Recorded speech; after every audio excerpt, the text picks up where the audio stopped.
Assalamualaikum warahmatullahi wabarakatuh. Halo adik-adik hebat, jumpa kembali dengan Bapak dalam channel Kelas Pasyam. Kali ini kita akan kembali membahas matematika SMP kelas 9, yaitu transformasi. Kita akan fokus membahas transformasi dilatasi.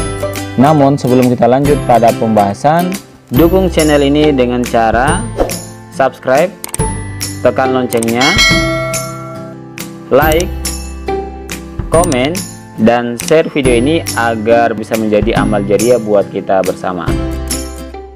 Langsung saja kita masuk pada pembahasan transformasi dilatasi. Dilatasi merupakan jenis transformasi yang mengubah ukuran benda aslinya, diperkecil atau diperbesar. Nah, pada dilatasi itu membutuhkan titik pusat dan faktor skala yang disimbolkan dengan huruf K kecil. Ada beberapa hal yang harus diketahui terkait dilatasi. Yang pertama, terjadi perbesaran jika faktor skalanya nilainya lebih besar dari 1, dan akan terjadi perkecilan jika faktor skalanya nilainya lebih besar dari 0 dan lebih kecil dari 1, atau tepatnya nilai dari faktor skala itu misalnya 0,1, 0,2, 0,3 dan seterusnya sampai mendekati 1. Kemudian yang kedua, nah pada dilatasi terdapat dua jenis pusat dilatasi, yaitu titik O 0,0 dan titik P koordinat A, B. Perhatikan gambar pada bidang kartesius. Di sini terdapat sebuah segitiga ABC ini yang berwarna merah, didilatasikan dengan pusat dilatasi ini ya, O 0,0 dengan faktor skala. Kalau kita lihat sini kan terjadi perbesaran ya, dari segitiga ABC menjadi segitiga A aksen, B aksen, C aksen. Sehingga di sini terjadi perbesaran. Artinya nilai K-nya di sini lebih besar dari 1. Kalau kita lihat di sini nilai K-nya adalah 3. Karena perbesarannya 3 kali lipat ya. Kita lihat 1 2 3 ya. 1 2 3. Berarti nilai dari faktor skalanya adalah 3. Nah, selanjutnya misalnya jika suatu koordinat ya x, y didilatasikan dengan faktor skala k dan pusat dilatasi di titik asal O 0,0, maka akan menghasilkan koordinat. Perhatikan ya, ini adalah koordinat x, y didilatasikan, maka terjadi perbesaran atau perkecilan di posisi k kali x, k kali y. Nah, di sini kita akan fokus membahas dilatasi dengan titik pusat O 0,0 ya. Jadi ini yang akan kita gunakan. Nah, agar lebih paham kita akan coba membahas sebuah soal. Perhatikan soalnya. Diketahui segitiga DEF dengan titik sudut masing-masing, titik D dengan koordinat 3,2, titik E 2,4 dan titik F koordinatnya 4,4. Pertanyaannya, gambarlah segitiga DEF dan bayangannya setelah didilatasikan dengan faktor skala K sama dengan 1/2 dengan pusat dilatasi di titik asal O 0,0. Jawab. Yang pertama kita akan gambarkan dulu pada bidang kartesius untuk segitiga DEF ya. Titik D nya koordinatnya 3,2, X nya 3, Y nya 2, yang ini ya, berarti titik koordinatnya. Kemudian titik E dengan koordinat 2,4, X-nya 2, Y-nya 4. Titik F terletak di posisi ini. Kemudian titik F dengan koordinat 4,4.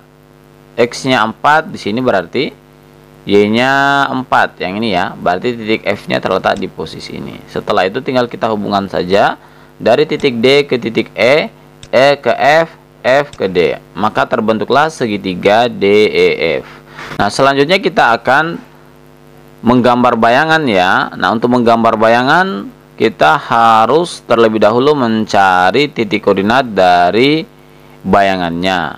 Di sini kita akan kembali gunakan rumus ini ya. Untuk koordinat x, y akan menghasilkan bayangan atau perbesaran perkecilan pada posisi k kali x, k kali y.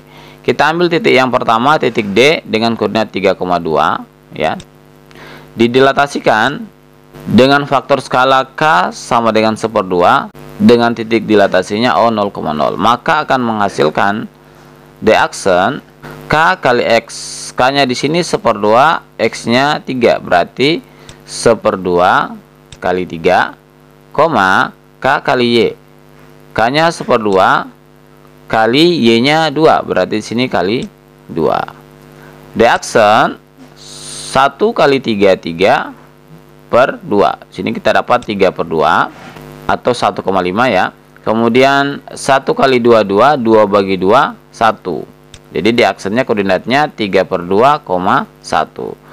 Lanjut ke titik berikutnya, titik E dengan koordinat 2,4 didilatasikan dengan faktor skala 1/2 dan pusat dilatasi O 0,0, maka akan menghasilkan E aksen K kali X, K-nya tadi 1/2 kali X, X-nya 2, berarti kali 2, koma, K kali Y, K-nya 1/2 kali Y-nya 4, berarti kali 4. E aksennya menjadi 1 kali 2, 2, 2 bagi 2, 1. Kemudian 1 kali 4, 4, 4 bagi 2, 2. Jadi kita peroleh E aksennya adalah 1,2. Lanjut ke titik yang terakhir, titik F dengan koordinat 4,4 didilatasikan dengan faktor skala K sama dengan 1/2 dan pusat dilatasi di O 0,0, maka akan menghasilkan F aksen K kali X, berarti K-nya 1/2 kali X, X-nya di sini 4, berarti kali 4. Kemudian K kali Y, K-nya 1/2 kali Y, Y-nya 4, berarti sini kali 4. Maka F aksennya 1 kali 4, 4, 4 bagi 2, 2. Kemudian 1 kali 4, 4, 4 bagi 2, hasilnya juga 2. Jadi F aksennya di sini koordinatnya 2,2. Nah, karena kita sudah peroleh titik dari D aksen, E aksen, dan F aksen, tinggal kita gambarkan saja bayangan dari segitiga DEF. Kita ambil titik yang pertama, titik D aksen dengan koordinat 3/2,1. 3/2 itu kan artinya 1,5 posisinya ya. Letaknya ada di sini. Kemudian untuk Y-nya sini kan 1 ya, berarti Y-nya 1. Sehingga titiknya terletak di posisi ini untuk titik D aksennya. Kemudian titik E aksen 1,2, X-nya 1, Y-nya 2. Terletak di posisi ini. Kemudian titik F aksen dengan koordinat 2,2, X-nya 2, ini Y-nya 2. Yang ini ya. Nah, setelah itu tinggal kita hubungkan saja dari titik D aksen ke E aksen ke F aksen, F aksen ke D aksen. Maka terbentuklah segitiga D aksen, E aksen, dan F aksen. Nah, kalau kita lihat di sini, dilatasinya di sini terjadi perkecilan ya. Ini gambar aslinya, ini gambar yang telah didilatasikan, terjadi perkecilan. Karena memang nilai dari faktor skalanya adalah 1/2. Lebih besar dari 0 dan lebih kecil dari 1. Kita hubungkan dulu dari titik pusat dilatasi ya. Ini O 0,0 ke titik D aksen. Kemudian dari pusat dilatasi ke titik E aksen E. Begitu pula dari titik dilatasi ke F aksen ke F. Ini kita lihat terjadi perkecilan. Oke, demikian pembahasan cara menentukan titik koordinat hasil dilatasi dan cara menggambar hasil dilatasi pada bidang kartesius. Mudah-mudahan dapat dipahami. Terima kasih telah menonton video ini dan sampai jumpa lagi pada video berikutnya. Wassalamualaikum warahmatullahi wabarakatuh.